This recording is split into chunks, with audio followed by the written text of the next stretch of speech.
Okay folks, this is the Ford Flex 2018. If you've seen older videos with older Flexes, you'll notice that the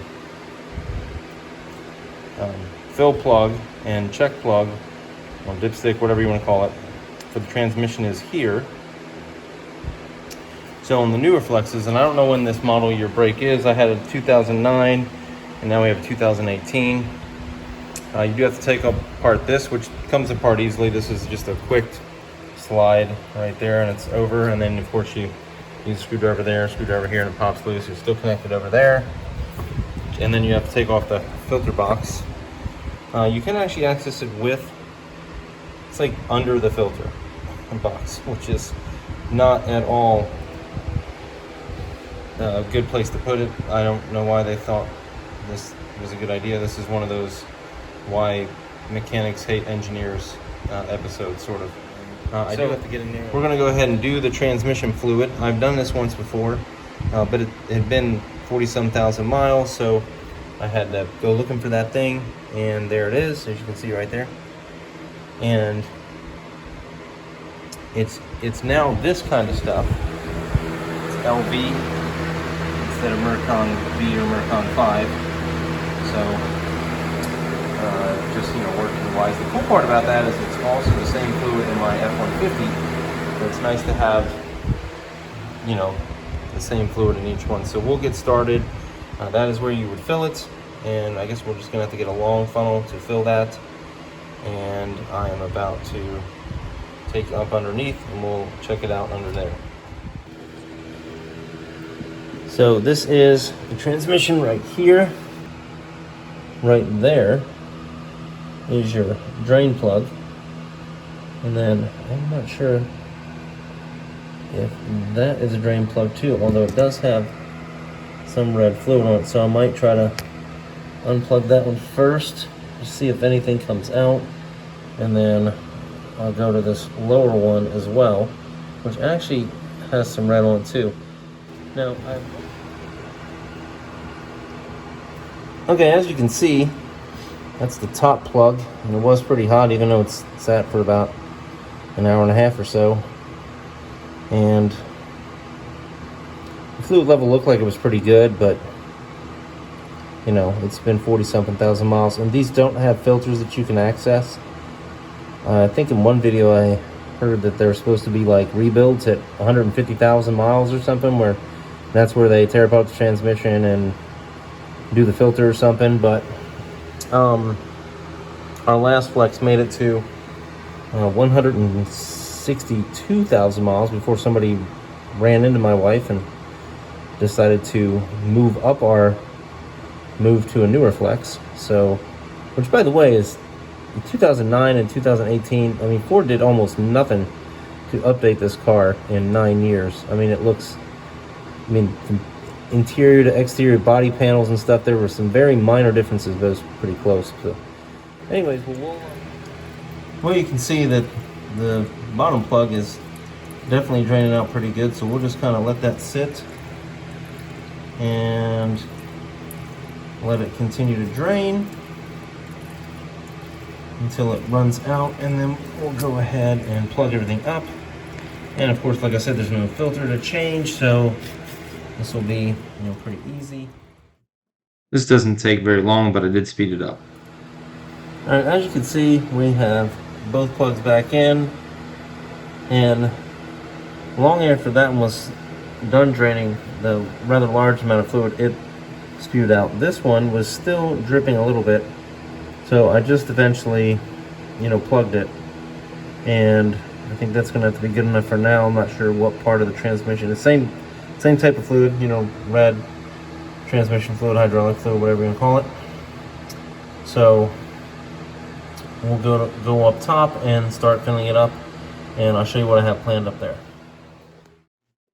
So if you have an older Ford Flex, and I can't remember where the break off is, maybe 2013, 2014, something like that, you probably use Mercon 5 or Mercon V, whatever you want to call it. And that's what we used in 2009 Ford Flex. The benefit to the Mercon LV is that I use LV in both the Flex and the F-150, so I don't have to have two separate fluids. And the one on the left is some leftover. I think it's about 3.5 quarts, and then the one on the right is an extra that I ordered, and that's why the top of the spout is taped. I think it came through the mail, and so that's the deal between that. And that's it. I'll get started on the rest of this going forward right now. Okay, so we're going to take this long skinny. Well, first we're going to get out the cap. Take this out. Right there, we'll wipe it off when it's time.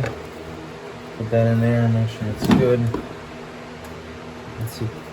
Securely into the transmission thing. That's good.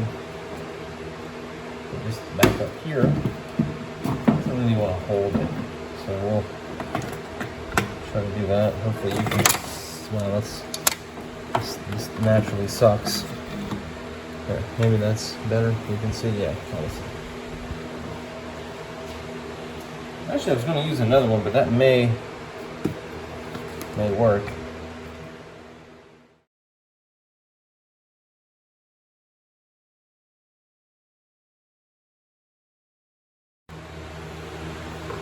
Okay, so it looked like I only got about 4. Oh gosh. That's going to be a mess.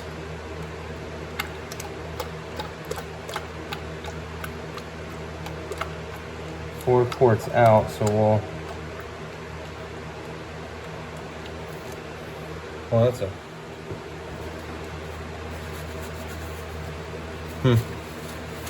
No, parts of the engine look shinier now.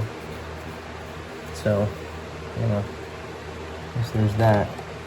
So what we'll probably do is run it a little bit and see what kind of performance it has, and then we'll check the dipstick and see what it looks like. So, okay folks, we are back from our very brief test drive, just probably a couple miles, and some quick acceleration and whatnot. So we're going to pop that thing out. It says check when hot, so we will do that and see where it sits. Hardly any fluid registered on the dipstick, so we're going to add a little bit more here. Okay, so that thing is actually pretty dry, so we're going to add a little bit more.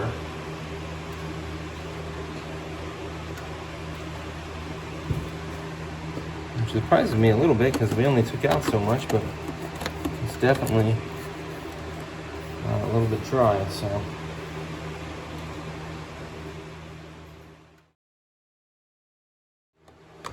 Okay, so hopefully it'll register on there now. Probably put between a half and a full quart.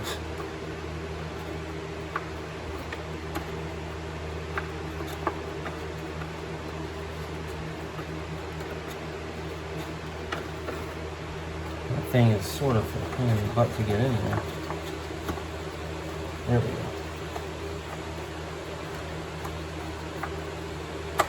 It's possible I didn't have it all the way in there.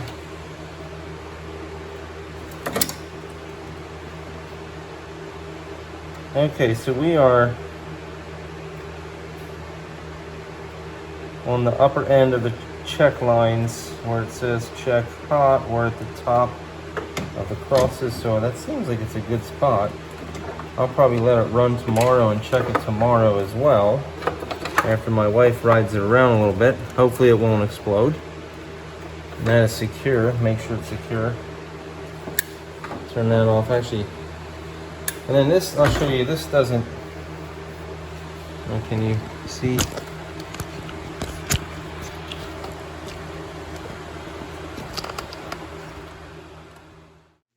So all in all, I took out about 5 quarts and I put back in 5 quarts. So about half of the capacity of the transmission was changed. So you got 3 clips over, 3 little slide-in tabs, and then you got 2 clips right there. You can keep this tight. I have to tighten this now, but you can see this has sort of little indicator indents in there. Oh, you really can't see it with the See the little indents in the rubber for the little piece there, and then tighten that down. And then this is having some difficulty. I've already replaced one of this whole section right here, because this thing just broke off right here, and now this thing won't go. I don't like when stuff doesn't go back like it should. Anyways, that is the transmission fluid change. Pretty easy since there's no filter. And you know, that's it. Well, I appreciate you watching. If you like the video, you can hit the like button, and if you want to see more videos about my 3 Fords, then you can hit the subscribe button. Thanks, bye.